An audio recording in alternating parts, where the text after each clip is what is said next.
Welcome to Crosstalk Solutions. My name's Chris, and in this video, we're going to be talking about some Unifi mesh wireless optimization, or basically, what are the settings that you should be looking for to ensure that your mesh-connected wireless access points are performing as well as they possibly can.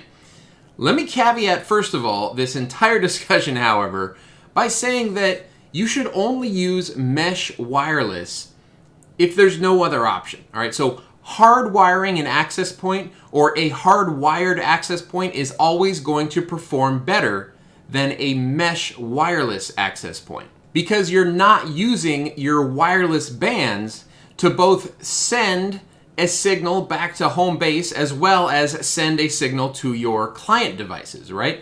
You want to be focused on your client device connectivity and then use a hard wire to get all of that data back to your switches and your router and firewall, etc.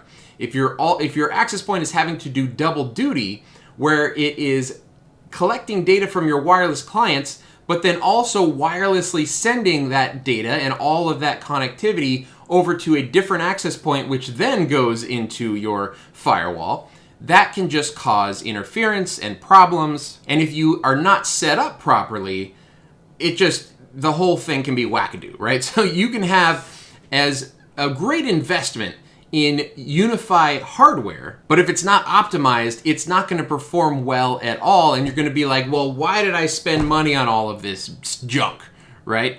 But in most cases, it can be fixed. Case in point, I was down in Los Angeles last weekend, and I met a buddy of mine who has a house down there, and this is actually the same buddy that I did a video on that had the Ranch wireless network. And I kind of did an overview of like, hey, here's how I would do a unified deployment for this property, because it's a very long property. There's multiple points along the property that need wireless connectivity. And essentially what happened there is he had someone come in and put in, he bought a bunch of Unifi gear, had someone come in and put all the stuff in, but it just wasn't set up as well as it could be. And there were a number of issues that will actually be fixed. Everything I'm going to talk about in this video is temporary, and I'll talk about that more at the end of the video. So let's dig in and see how I was able to remotely optimize all of his Unifi mesh gear.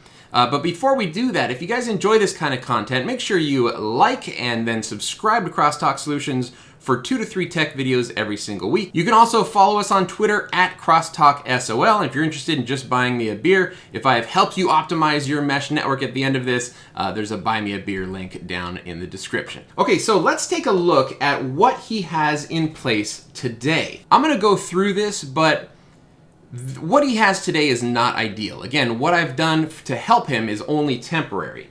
So we've got some equipment over here in an office of this house here. You can see this is a nice long property. It's about a half-acre property. We've got the main house here. This is just a covered kitchen area, outdoor kitchen area. This is sort of a man cave. It used to be a chicken coop. Now it's a man cave. It's actually really nice. And then over here we have a secondary garage and guest house at the back of the property. Really nice property, and really needs to be dialed in properly for Wi-Fi. So over here in the main house, we have an office, and in that office we have a USG firewall. We have a US 8 60-watt switch that is using PoE to power up this HD access point. So when this guy was recommended hardware, not by me, but he was recommended hardware, he was recommended to get an HD access point. So for home users, first and foremost, HD access points are going to be totally overkill. The LR or the Pro Series is what I would recommend for a deployment like this. Probably a Pro Series access point would be the best fit. But we're gonna work with what we have, and what he has is the HD access point. Now you might say, well, Chris, the HD access point is the most expensive one. Like, why wouldn't it be good for this deployment? Well, it has nothing to do with range or anything. You're not gonna get any extra range out of an HD access point. The HD access point is made for a lot of clients connecting in simultaneously, right? So if you were going to be putting this in an auditorium, where at a school or something, where a lot of people might be connecting to the thing simultaneously, that's really what it's for, not so much for the level of client density that you would find in the average home. But again, not the fault of the client, and we're definitely going to work with what we've got. It still will be fine for this deployment. It's just a little bit overkill. Also powered up by this US8 60-watt switch is a Mesh Pro access point that hangs over here on the back of the house. And that is sort of to service this area out here in the yard. Notice there's also not a Pro, but just a regular mesh access point in here. This is one of the bedrooms. We'll talk about this in a little bit more detail, but this was put in as a sort of stopgap solution when things weren't working.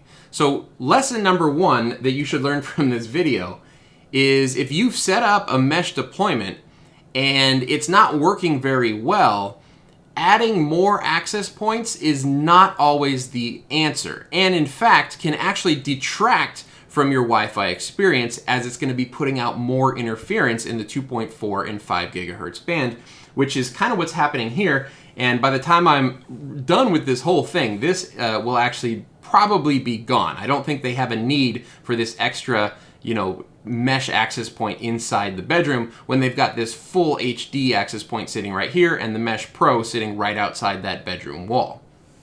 But we're going to talk about all of that. So nothing over here is hardwired. So we have two areas where they wanted some additional connectivity. One is the sort of chicken coop man cave area right here, and the other is the back garage and guest house.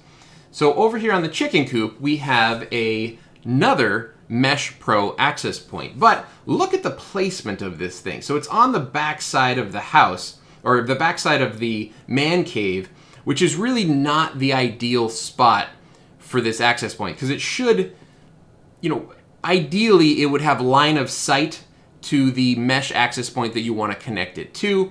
In this case it doesn't, but believe it or not, it actually works okay in this configuration, even though it's really not recommended placement. Finally, in the back house over here, we have another HD access point. Again, this one is mesh wireless, this one's mesh wireless, and the one in the bedroom is also mesh wireless. So we've got two hardwired access points, three mesh access points. Now this is in the Unifi Design Center. So if we scroll out a little bit, we can turn on our coverage map. And so for 2.4 gigahertz, there's plenty of coverage. And when I say that this extra access point is overkill, it's because it's super overlapping with these other two right here. Over here, this is a more ideally like the type of coverage that we would want to see. And then let's look at the 5 gigahertz. So 5 gigahertz, of course, doesn't go as far as 2.4 gigahertz, but you can see there's still plenty of coverage all throughout the property, given the access points that they have. So you would think like, well, Chris, look at that coverage. Everything looks great. It should be working fine, right? Well, not really. So here's what I found when I got into their Unifi server. And again, pardon the potato quality of this picture. This was me taking a picture of my screen with my phone so that I could send it to my buddy when I was working with this. So look out here, and you're going to notice a number of problems right off the bat. So the Wi-Fi experience of these access points, even the wired patio mesh access point, is pretty low, right? So the one at the chicken coop that's on the back side of the coop, of course, is the lowest Wi-Fi experience. Then we have a few that are in sort of the warning zone, and then we only have one that's a good Wi-Fi experience at 94%, and that is the one that is wired inside the house. So first of all, though, what is the Wi-Fi experience? What does that mean? And really the closest it's never been fully defined by Unifi what the metric is that constitutes the experience. So I'll tell you what we know about it in a second, but bottom line is it's a percentage from 0 to 100, where 100 is the best possible experience you can get, and then it goes down from there. So even not knowing exactly what metrics it's measuring, you do know that, like, if it's lower and yellow or red on in Unifi, that's bad, right? So even if you don't fully understand what the Wi-Fi experience is, you know percentages, and we can see that 70% in the red zone here is bad. These yellow ones should be improved, right? So that's sort of something that we know. Now, on to what is the Unifi Wi-Fi experience. The best explanation that I've found is from a user called D. Ron Maxman on this dev-qa.com site. And he said, this is a general counter of many factors. It doesn't give you a sense of exactly what the problem is with the client, but it allows you to quickly assess the quality of the client's connection to the network. So for UAPs, it again appears to be an aggregate score based on client connection rates, retry rates, latency, and probably weighted as to whether it's 2.4 or 5 gigahertz. So what does that mean essentially? The Wi-Fi experience score has to do with the quality of connection from your clients to a specific access point.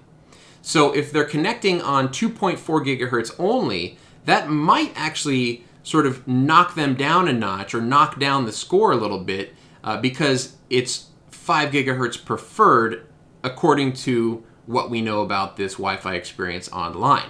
But essentially it's like the connection rate, the retry rate for failed packets and stuff like that, latency of the client device, all of these sort of things factor into a score, and then you take all of the scores for every client that's connected to a single access point, and that becomes the sort of percentage Wi-Fi experience.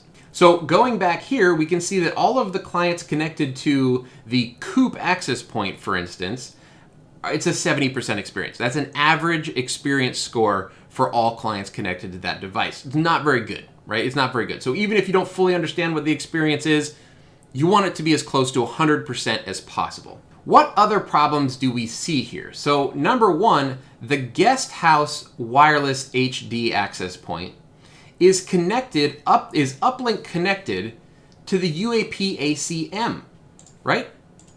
That's this one here in the bedroom. Okay, so this access point over here, its uplink is all the way over here to this UAP ACM. Doesn't make a lot of sense, right? It's not even a hardwired access point. The uplink for the UAP ACM is the patio access point. For clients connecting to this HD out here, they're connecting here, they're being shot wirelessly to the one inside the house in the master bedroom, and then shot wirelessly back out of the house to the one on the exterior, which is wired in to the main network. So not ideal, right? So you can understand why the Wi-Fi experience is not going to be great for clients connected to, in that way. Every hop that you do, every mesh wireless hop detracts from the total amount of bandwidth available to your clients. Now in the COOP itself, my buddy was having all kinds of problems, right? So he showed me a speed test of about 2 megabits he was getting, 2 megabits download. In fact, I sent him this picture just to show him how bad the sort of Wi-Fi experience scores are. And he sent me a text a couple minutes later saying, yeah, whatever picture you sent me is still downloading, right? So it's just, it was not working very well at all. Also, he had problems with Sonos. So he has Sonos across the entire property. He's got it in his house, in his outdoor kitchen area, in the man cave, also I believe in the back house. And Sonos works off 2.4 gigahertz, right? So all sorts of connectivity problems with Sonos, just everything generally not working very well. There's the explanation of what I stepped into. How did we fix it, right? And how do you optimize a Unifi mesh wireless network so that it has a much better experience score, even if we don't really understand what exactly the experience score is measuring? Well, here's what it looks like today. Okay, so notice the experience scores here. Everything is in the 90%. Everything's all green. And sorry for anyone with OCD that notices I've got a bunch of updates available. These updates actually just popped up this morning, and I have not clicked the button to update those yet. I will do so when the system is not being heavily utilized. So if we take a look at this, like how do we go from that point A to point B? And the way that I do it is just, I draw it out on paper, right? So I've got this everything in the Unified Design Center. I literally printed out this picture, and then I have now scanned the picture in, and this is what I came up with. Okay, so let's take this apart piece by piece. The first thing that you need to know about Unifi Mesh Network Optimization is that it only does mesh networking on 5 gigahertz, okay? The 2.4 gigahertz stuff, there's no mesh happening at the 2.4 gigahertz stuff.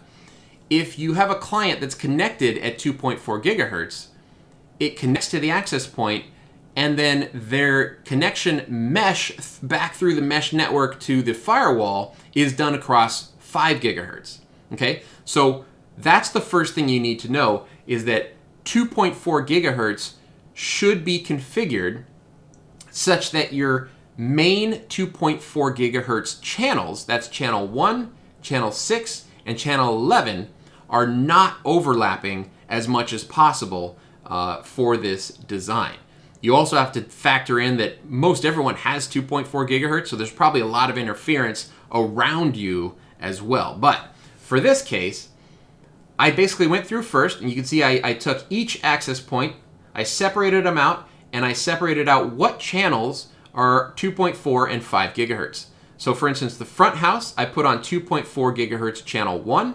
I put this mesh access point on channel 6. I put the patio access point on channel 11. I also set a channel width for 2.4 gigahertz to 20, okay? Because if you're doing a 40 megahertz channel width in the 2.4 gigahertz band, you're going to be overlapping with the other channels even more, right? So when I say that 1, 6, and 11 are the non-overlapping 2.4 gigahertz channels, I'm talking about when you're using a 20 megahertz channel width, all right? So a smaller, shorter channel width, which doesn't give you as much bandwidth.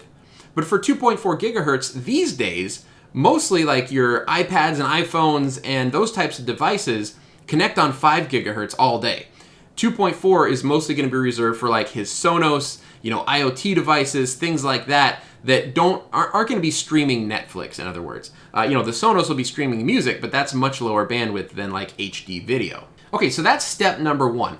Get all of these access points in the 2.4 gigahertz band on separate channels. So I did 1, 6, 11, 1, 6. Okay, so I'm trying to not overlap any of these channels as much as possible. Now let's see how we do that in Unifi. So starting with the front house, the main access point, we're going to click on settings. Let me move myself over to the other corner here. And here you can see the settings, right? So I manually set the channel width to 20, and then I put it on channel 1. As far as the transmit power goes, I left that on auto across the board. Okay, so I did not mess with the transmit power of any of these access points at all. So I went through first and I set all of the devices 2.4 gigahertz settings as I detailed in this picture. Now, when I got to this, right, when I got to this setup, one of the access points, I think it was this mesh access point, was set to auto channel selection, and the rest of the access points were all manually set to channel 6. Okay, so everything, almost every access point was communicating on the 2.4 gigahertz band only on channel 6. Think if you have a room with 5 people in the room, and those 5 people are all shouting at each other at the top of their lungs, right? And they're not letting each other speak, they're just all shouting at the same time, they're shouting right at each other, right? And this little Sonos device, say you're sitting in the room and you're standing there and you're trying to listen to what one of those 5 people is saying. All right, it's going to be next to impossible to clearly hear everything that they're saying, right? You're going to hear like some words here and there, but a lot of it's going to get lost in the din of everyone shouting at each other. That's what it's like when you have all of your access points on the same channel in close proximity. Separating that out essentially puts different people in different rooms shouting at each other, and then within the same room, the same channel, right, you're only listening to like 1 or 2 different people shouting. Okay, so yeah, so that's not a perfect analogy, but you guys hopefully kind of get the gist of what I'm trying to say there. With that fixed, the Sonos experience and any 2.4 gigahertz connected devices should be a lot better right off the bat. Now let's look at 5 gigahertz. So in the 5 gigahertz, mesh has to talk on the same channel. Okay, so if you're going to manually select a channel, you want to find a channel that doesn't have a lot of traffic. Luckily, 5 gigahertz doesn't go as far, so there isn't much interference from neighbors and stuff as much as there is with 2.4 gigahertz. So you can come over here to Wi-Fi Insights, and here's your 2.4 gigahertz spread, right? You can see, like, look at this orange one here. Like, one of his neighbors, Netgear Guest, whoever this is using a 40 megahertz channel width, right? And notice how it's overlapping with 1 and 6, right? Not great. Don't do that to your neighbors. Just stick with 20 megahertz channel width in the 2.4 gigahertz. Now, over here at the 5 gigahertz, we're very wide open, right? So our channels are pretty clear as far as what we can pick for our devices. So going back to our design, this front house HD I put on channel 48, right? Because it's not going to be doing any mesh connectivity. Everything else we put on channel 149. So the patio access point, this one out here, is going to be the quote-unquote master, all right? Because it's wired into the network. Okay, so this is going to be the mesh master, and it's on channel 149. And then all 3 of these wireless mesh access points are going to be connecting also on channel 149 to the mesh master. Okay, so you can see what I've drawn here. 149, 149, 149, 149. This one doesn't connect to anything, but then the mesh one connects to the patio, this access point. The coop connects to the patio, and the guest connects to the patio, okay? So I'm connecting all of these access points to the one access point that is hardwired into the network, thereby making just one hop between a hardwired access point and a mesh wireless access point. We wouldn't want to mesh like guest to coop and then coop to patio, because you're going to lose a lot of bandwidth out at the guest house by doing that. This is close enough, compact enough, that the guest actually gets a wireless signal just fine from the patio. So just phone home, just ET phone home that device, right? Okay, so how do we set this up? Let's go into Unifi. Starting with the front house, we're going to click on Settings. Now down here in 5 gigahertz, 40 megahertz channel width is fine for 5 gigahertz because there's a lot more space in that spectrum, in that band. And what we've done here is we've set meshing to manual, and actually I have this one set to allow other access points to connect to this one, but since it's on a different channel than all the rest of them, I really don't need to do that. So I'm just going to turn that off.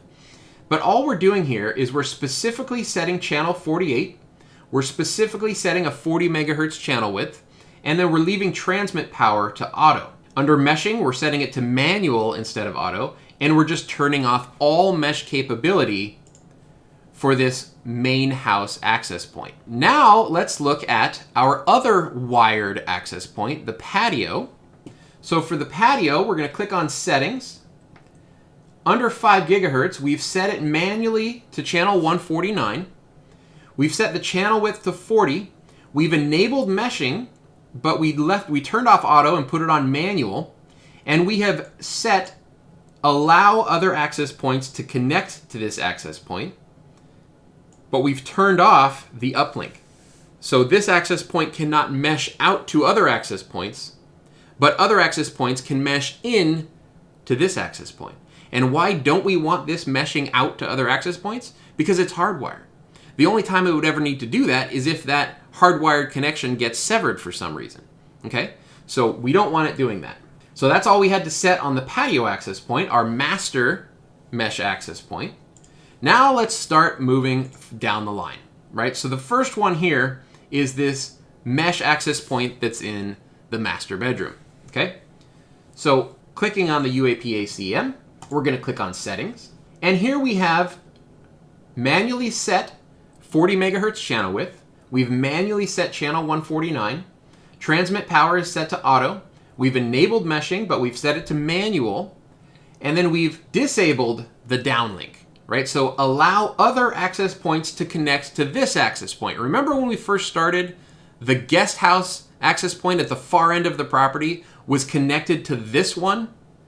Well, we've now disabled that, right? There's no way that another access point can connect to this one. So then we've enabled connect to other access points, and we've set the priority.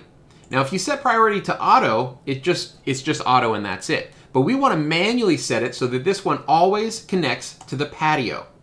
And then priority 2 can be auto. There's no way to disable it, right? But since there's only one device that can receive mesh connections in the entire network, that auto is negated, basically. It's never going to be used.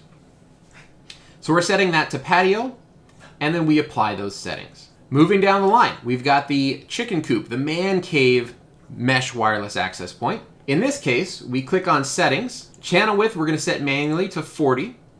It's going to be channel 149. Transmit power is set to high, but we can leave it to auto. It does not need to be on high. And then we're going to enable meshing, but once again, we're going to connect to other access points, and we're going to specifically select the patio access point and leave priority to auto. Okay, save those changes. And then our final access point is right here. It's the guest house access point at the far end of the property. Let's click on that one. Settings. So 40 megahertz channel width, channel 149, transmit power auto. We're enabling meshing, manual, disable downlink. We don't want other access points to connect to this one. And then uplink, we want to connect to other access points, and we're only choosing the patio as the option. And that's it. In a true mesh network, right? This is how I did it for this property, and this is going to work great. In a true mesh network, you might want both uplinks and downlinks. Like imagine like a dice, the number 5 on a dice, right? If you had that pattern where you've got, so 4 corners and 1 in the center. The one in the center might be able to be an uplink and a downlink for the other ones. Okay, so it really depends on the configuration of the access points. In this case, since I only have the 2 hardwired access points, I am forcing them to only mesh to another hardwired access point. So now let's take a hypothetical situation where you wanted mesh access points to be both uplink and downlink, right? So if we look at this again, let's say this is our wired mesh access point on the patio, and then let's say the guest house also had a wired mesh access point, right? Let's say I ran a hardwire all the way down the property line and plugged this access point into it. Well, in that case, the coop mesh wireless access point, it would probably be a good idea to have it be able to mesh to the guest and also mesh secondarily to the patio, which it does not have clear line of sight to, right? So there are situations where you might want an access point to have both uplink and downlink capabilities, but in our case here, like that's not what we want to do. We want everything to sort of phone home to this hardwired patio mesh access point. Now, as I mentioned earlier in this video, hard wiring is always better than mesh. So what I've done here for my buddy is totally temporary. And I'm going to be flying back down to Los Angeles very soon, and we are going to fix him up proper. Okay, so we are going to be eliminating mesh from this property and actually doing a more robust Wi-Fi installation that actually reuses most of this equipment. Okay, but we're going to do some key hardwiring, and you guys will see that in an upcoming video. My first travel video for 2022 coming up real soon, where I travel back to this property with some equipment in my suitcase, and we actually dial this in even better. So as you can see right now in Unifi, right? So even though I've gotten the Wi-Fi Experience scores up a lot, right? Here's sort of the before picture. You can see them over here, yellows and reds, 1 green. Well, now we are sort of up in the 88 and above, right? So these two are still, the Wi-Fi Experience is iffy, but, could be better, but it's certainly way better than it was before. And as far as like speed tests and stuff, my buddy was getting 2 megabits at the coop before we started this whole thing. After we did these changes, he was getting about 30 megabits, where he used to get 2. So when wireless access points aren't all yelling and screaming at each other and sort of overlapping their channels and just not set up properly, not dialed in, not optimized, you're going to get all sorts of weird issues because your client's trying to connect to an access point, and the access point is also trying to have issues figuring out where it's supposed to connect. It's just going to cause a lot of problems, a lot of retries, a lot of packet loss, etc., etc. One more thing I should mention here. after this was all set up and dialed in, we can probably now eliminate this mesh access point. I haven't had him turn it off yet because everything's been mostly fine. I don't like making too many changes too abruptly, but we can probably literally just turn that one off, and I bet the system would function. It would be unnoticeable whether it's on or off. I think this mesh access point in the master bedroom is totally redundant. It should be easily handled by the front house HD access point or the one that's hardwired just on the outside of that room. Okay, so there you have it. Mesh is fun, but it has to be dialed in properly. So let me know your comments down below. Is there anything that you would have done differently in this scenario? I'd love to hear about it. And I read all of the comments that come in to the channel. All right, so if you guys enjoyed this video, make sure you give me a thumbs up. If you'd like to see more videos like this, please click subscribe. My name's Chris with Crosstalk Solutions, and thank you so much for watching.